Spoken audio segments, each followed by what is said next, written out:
But Jesus turned it all around. They had me locked down. Satan thought he had me bound. They had me locked down. But Jesus turned. Hello, and thank you for joining me today for Real Estate Religion Review. My name is Dr. Sylvia Black, licensed real estate broker with affordable homes and apartments, and I'm licensed to preach and ordained as a minister, and I have my PhD in sacred biblical studies. And I'd like to thank you for joining me today for Real Estate Religion and You, which is every Wednesday right here on Time Warner Public Access TV, channel 1302, Wednesdays 6:30 to 7 p.m., and Saturdays from 12:30 to 1 in the afternoon. And I'd like to thank you for joining me today. Today I want to talk to you on a continued basis of my book, Valley of Dry Bones Live Again, Rebuilding the Walls of Your Torn Down Life. And this book is available on barnesandnobles.com, lulu.com, Amazon Kindle, and on the website at the bottom of your screen. And I am the author of this book. Now, the last time we talked about this subject, we talked about the Armor of Truth. This is the Armor of Truth Part 2, and the title is The Lord Strong and Mighty in Battle of Building, Armor of Truth Part 4. Part 5. Actually, Part 6 probably. I'm not sure what part it is, but it's the next part. Okay, now we're going to continue with Romans 12:2 New Living Translation. Okay, now Romans 12:2 New Living Translation says, "Don't copy the behavior and customs of the world, but let God transform you into a new person by changing the way you think." Okay, don't copy the behavior and customs of this world, but let God transform you into a new person by changing the way you think. Then you will learn to know God's will for you, which is good and pleasing and perfect. You ever heard someone say, "You shall know the truth, and the truth shall set you free"? I know I said that before too. Okay, but I know for certain that I don't have to look over my shoulder worried if someone's going to retaliate against me for something that I've done. That's why I keep my nose clean. The truth is that I do what's right in the sight of God. And therefore, I don't have to be afraid or worried, because God has gone before me and prepared my way, just as He has gone before you and prepared your way. Okay, He prepares the way for us all and shines the light before us, giving us a clear light for our clear path towards sanctification. Now, one reason I find so much comfort in God's words is because His words are always factual. They never change, okay? His words delivers precision, veracity, and actuality. There's no doubt in my mind that God's word is true. I experience the truth. I've witnessed His truth. I am living His truth. God's word goes forth, accomplishes what they were sent out to do, and it does not come back void. It always accomplishes what it was sent out to do. And that's assuring and comforting to me. How about you?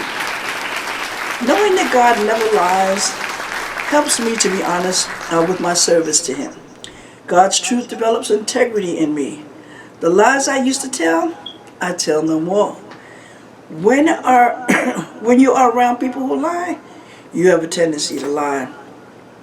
If you hang around people who tell the truth, you have a tendency to tell the truth.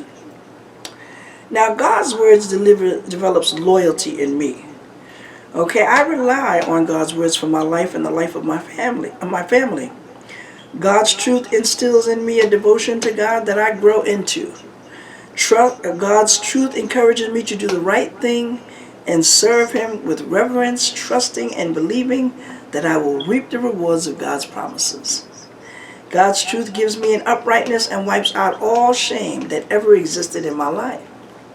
The shame that came along with hopelessness and in every situation that I have ever been through as a result of what my life was like, as a result of the lie that I was living.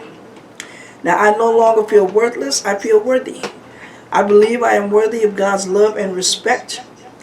I feel like I have my head on straight. I no longer feel humiliated from the lies or deceitfulness that I have encountered. I no longer allow people to degrade or defame me with their treachery. God's truth creates order and discipline in my life. God's words are true, and I can believe and trust in His words, and I know I said that before. I can govern my life accordingly, going about my daily business assured and edified in God's words, which is the truth.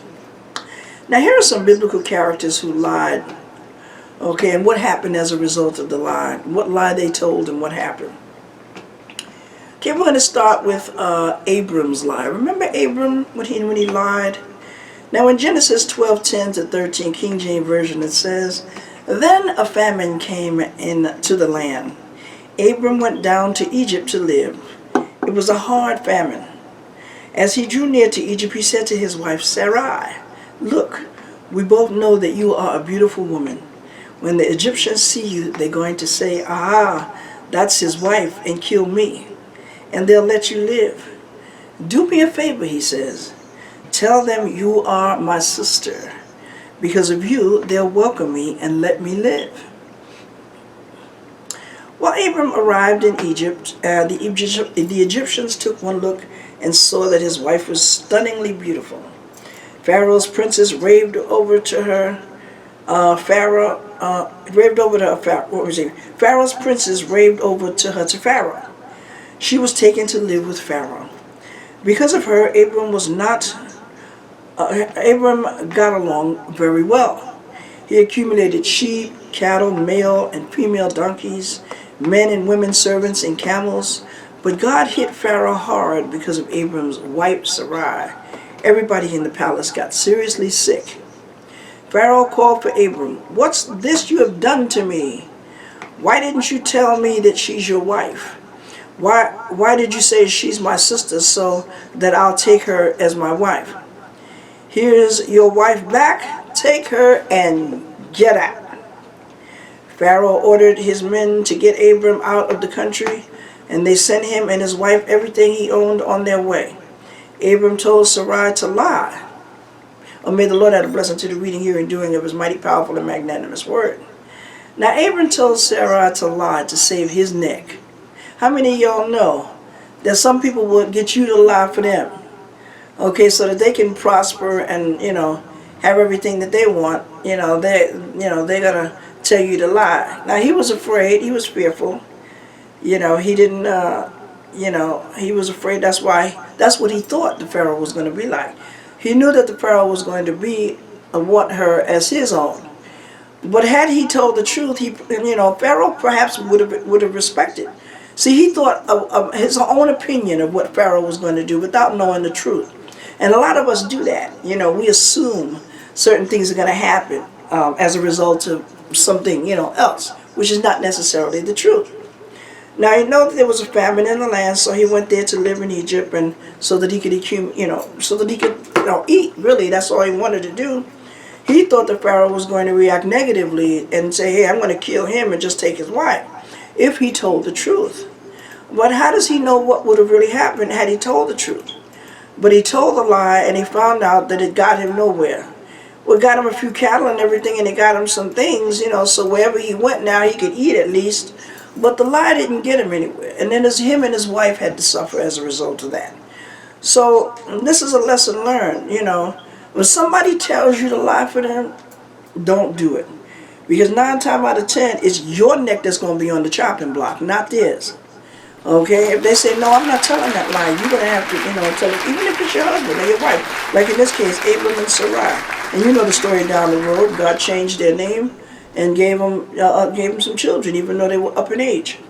Okay, but told her she was going to be have many nations inside. Her children were going to do very well in society. But they had to go through this mess to know not to lie. Do not lie. It's not a good thing. His prosperity was based on a lie. Okay, and we know that's a falsity. So wouldn't you rather for your fate to be guaranteed on the truth? This way you will have good success. This is what God promises us. Now we're going to go to 1 Peter for the answer to that. 1 Peter 3:10-12 Amplified Version says, "For the one who wants to enjoy life and see good days, good whether apparent or not, must keep his tongue from evil and his lips from speaking guile, treachery, deceit. He must turn away from wickedness and do what is right.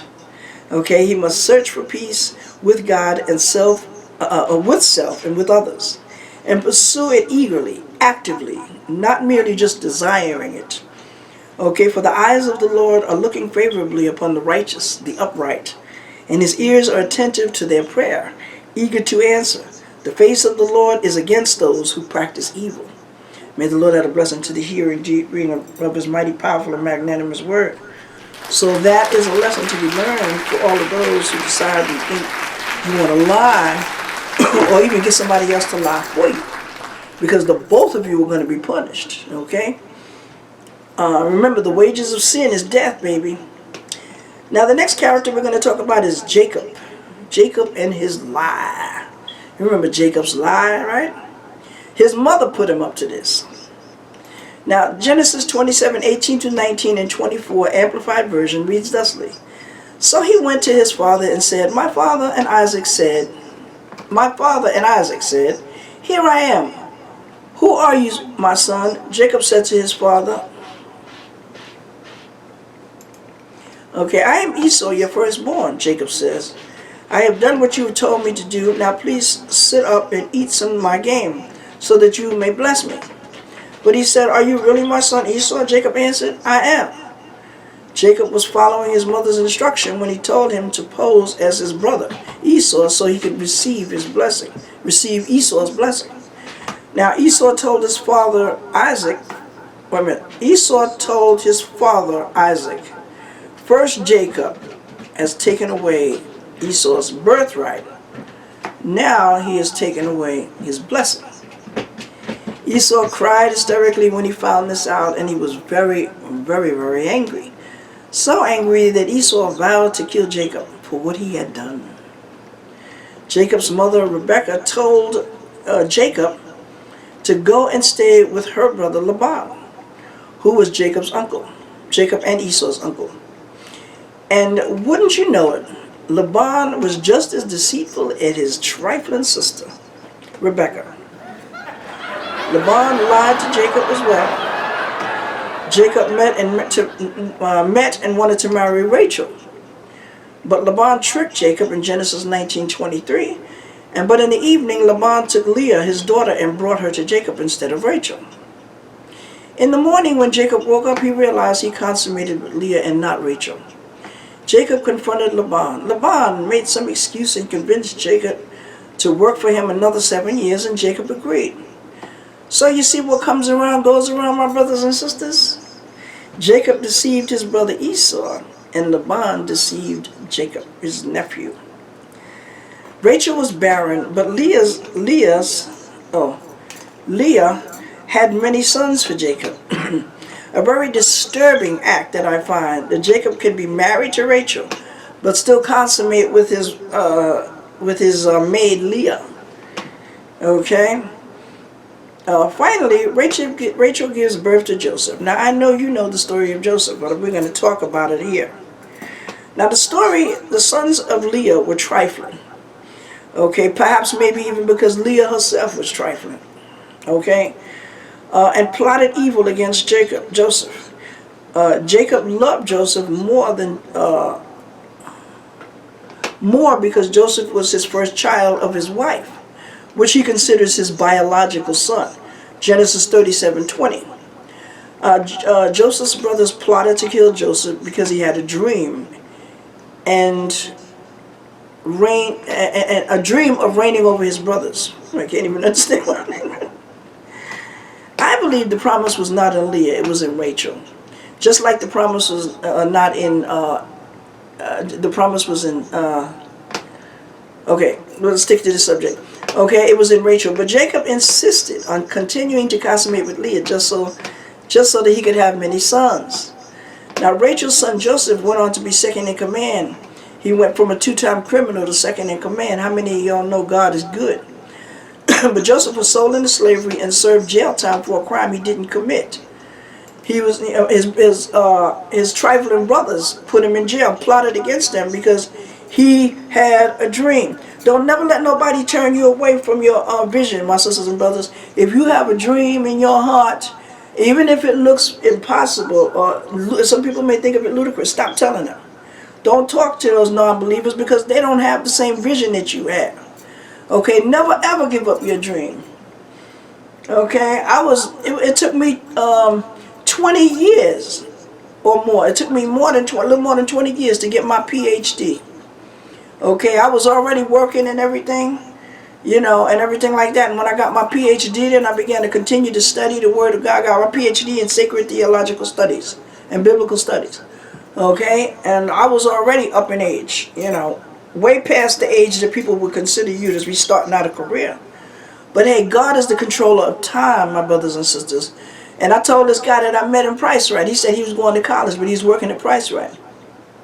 And I told him that same story I just told you. You know what I mean? I never gave up on my ability to get my degree. I got my degree, my associate's degree in business management. But I wanted a PhD. Okay, I wanted, you know, I could have studied law or something like that, but I never thought of myself as being a lawyer, probably because of the dysfunctional family that I was raised in. But, you know, lawyer or a doctor or anything like that, you know, I was always scared of blood, so I know being a doctor wasn't going to be my thing.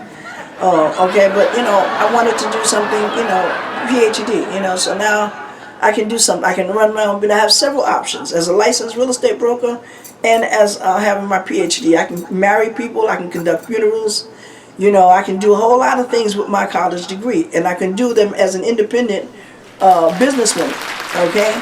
So I say to my brothers, even my brothers and sisters, don't never give up on your dream. You know, I don't care how old you are by the time you got to go back. You see the commercial on TV. Some people don't even have their high school diploma, and they go back to school. Their kids are grown, okay? And they go back to school and they get their high school diploma, okay? Now, they don't ask for proof of your high school diploma like they used to ask, because I don't even know where I would go to get it, but I got my GED. I didn't even graduate from high school. I got my GED when I was 23 years old, and I took the test 5 times. Okay, I was determined I was going to get it, and I had help. Other people were helping me, not my family members. Okay, some of the people and the places that you are sent, some might be somewhat of the seem like they're the very unlikely places to help you, but they're the ones that can actually help you. So don't never underestimate the power of certain people in certain organizations. And if you feel that they can help you, ask for it. You know what I mean? You got to do your part, though. Don't ask them for help and then back out. But never, ever, ever give up on your dream. This world was built on dreams. Okay? I was always told the story of Ford when I was in college, getting my business management degree. I was told the story of Ford. Okay? They call them fix or repair dailies now. F-O-R-D. Okay? And Ford, he had a dream of building cars. And he built cars. And he was the first one to do it. And he only had them in black. Okay? And then his competitors had a dream of building them in different colors. Okay? But in the school, he diminished the fact that Ford was the first one to do it. He said he lost the competition. He had the, what do they call it, a monopoly. Something like that, or polygamy or something like that.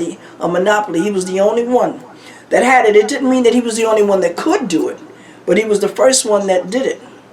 Okay, sort of like the guy who created Microsoft. Okay, he had to go to court. You know what they really wanted to know? How did he do it? What was your secret? You know, he had to go to court and he had to answer before the judge. You know, and that's a lot of times what's going to happen to people of greatness, like you and like me. Okay, don't ever consider yourself as being less than great. Oh, the story about Ford is that I always emphasize the fact that he had the monopoly. He had the control of the market. Okay, other people emphasize he lost control. No.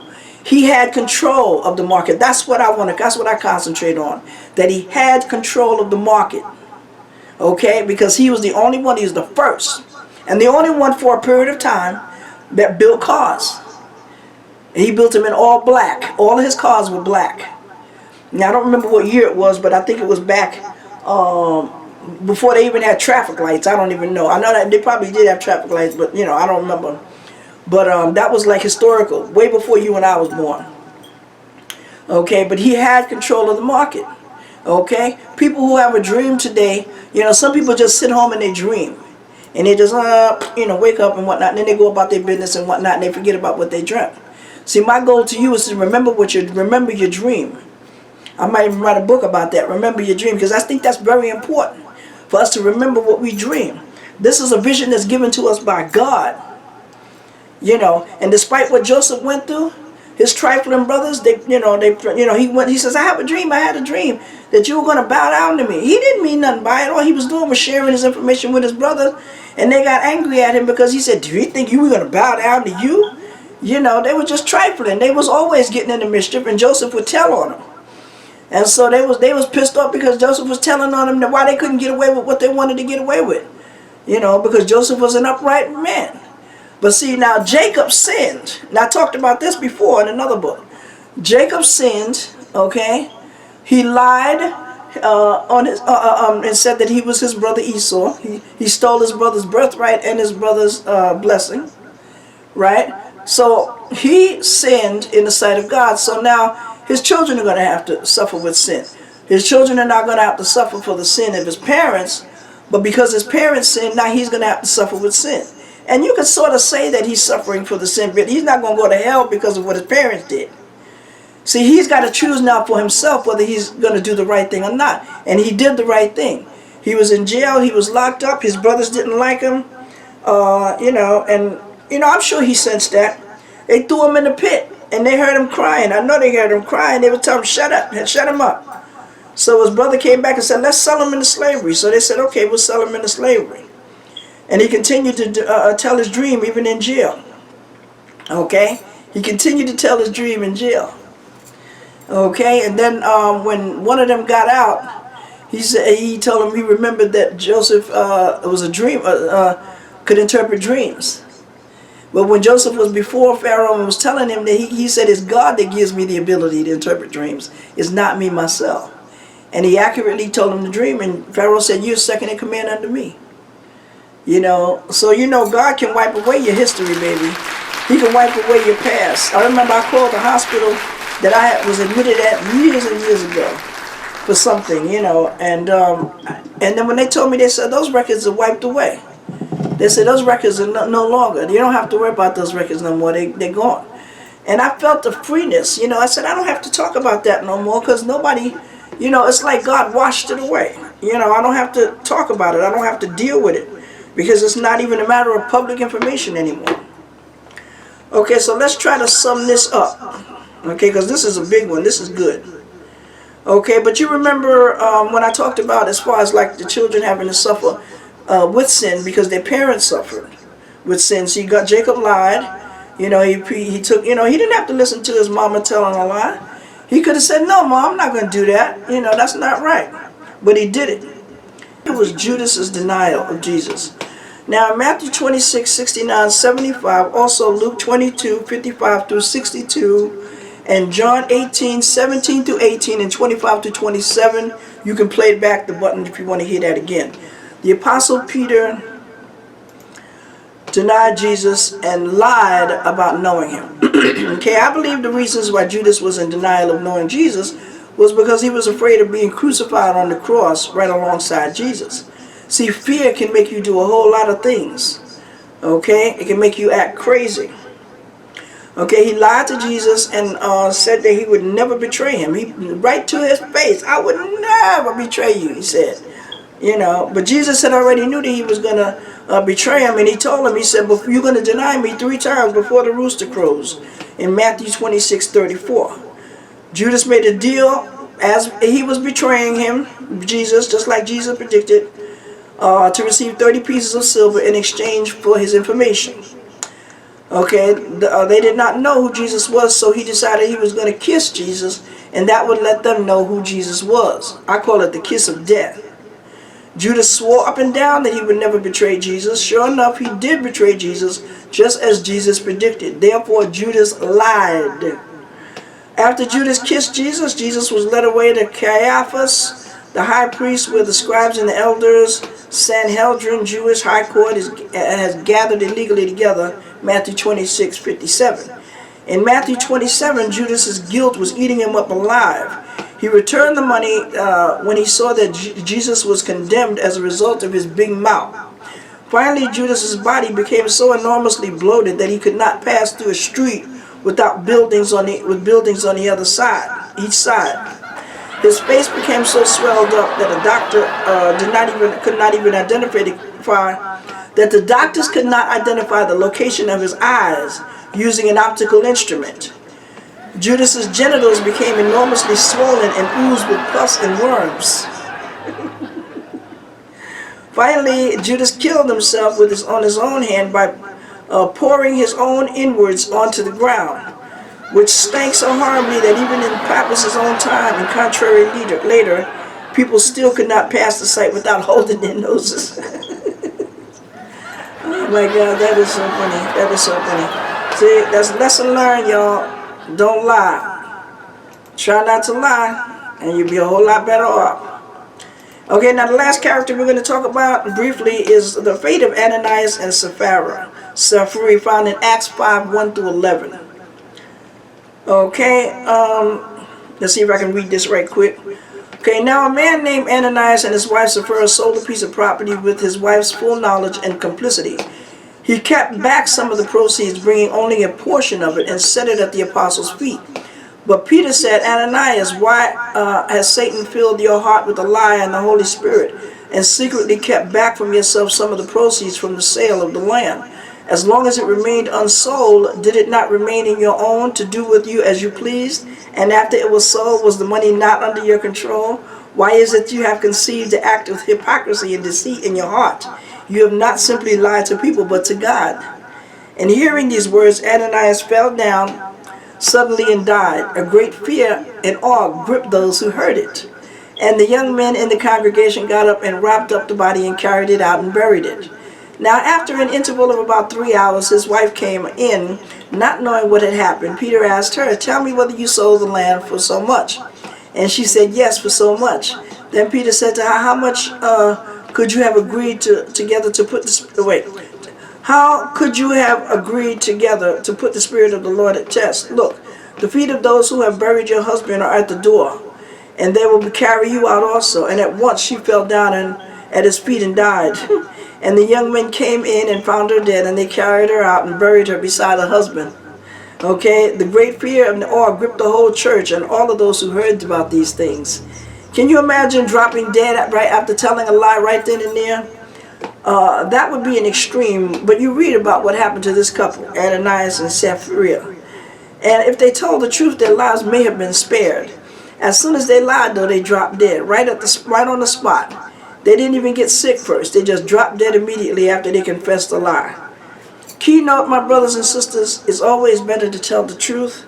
You may not think anybody knows that you lied, but God knows. Okay? So that's a lesson to be learned, my brothers and sisters, a lesson to be learned. Okay, do not lie. If you lie, you could die. Okay, I want to thank you for joining me today, and I want to ask you, thank you for, I've been talking about my book, chapter 8, okay, the armor of truth, okay, and the next time we talk about it, we're going to continue with the armor of faith, right? We only have a few more things to go in this book. I'll say about another few more items to cover. But actually, my name is Dr. Sylvia Black, and I'm the author of this book. You can get a copy on BarnesandNobles.com, Lulu.com, and Amazon Kindle, and at the website at the bottom of the screen. Holla at the sister. Peace out.